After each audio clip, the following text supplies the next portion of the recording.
Most Rolex controversies are simple: a price spike, a design update, a celebrity endorsement. But the story of this watch is different. It doesn't revolve around hype or scarcity.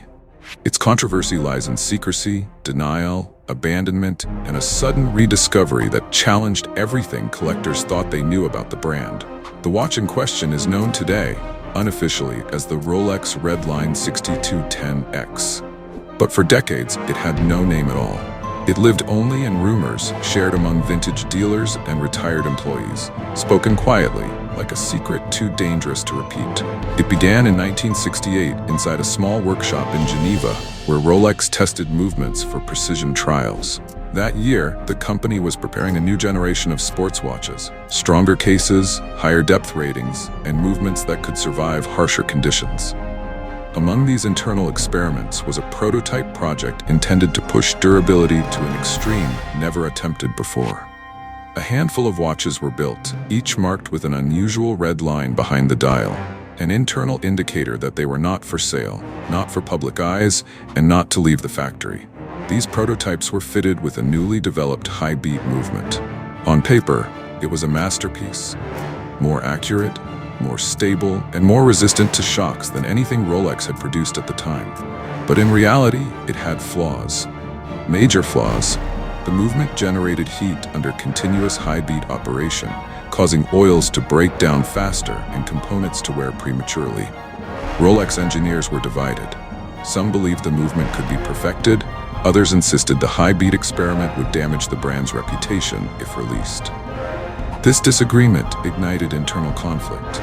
Meetings turned tense, reports were rewritten, timelines were quietly altered. There were whispers that Rolex's founder Hans Wilsdorf had always insisted on conservatism. Innovation, yes, but never recklessness. Pushing an unproven technology, even if revolutionary, violated that philosophy. The project was halted. Officially, it failed preliminary durability testing. Unofficially, it was shut down because the board feared releasing a watch that might malfunction in public. Rolex destroyed most prototypes, as they always did, except one. A single 6210X was signed out by a technician for temperature stress recalibration and was never returned. No one noticed at the time. Inventory logs were handwritten back then, and paperwork lagged behind reality.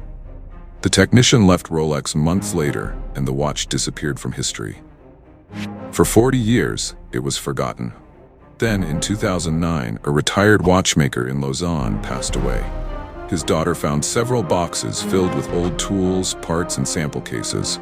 In one of those boxes, wrapped in a stained cloth, was a watch with an odd dial.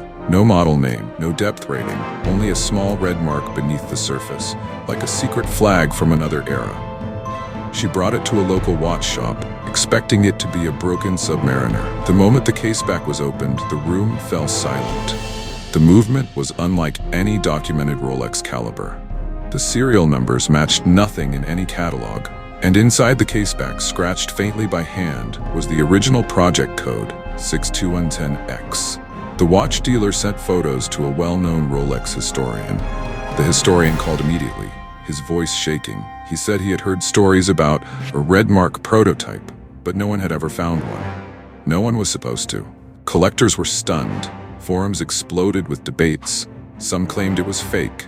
Others insisted it was historically priceless. And a few believed Rolex would try to buy and bury it. They weren't wrong.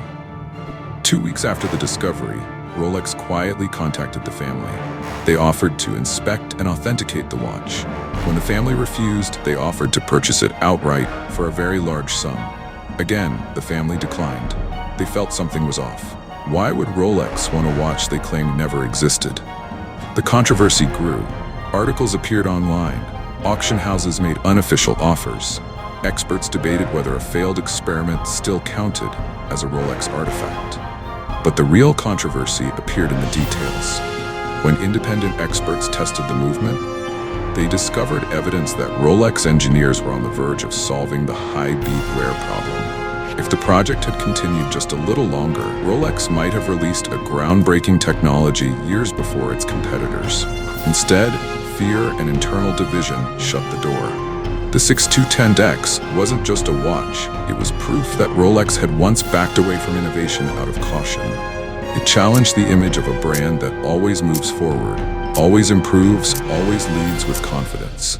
Collectors called it the watch that embarrassed Rolex. The company never publicly acknowledged it. They never commented, they never denied nor confirmed its authenticity.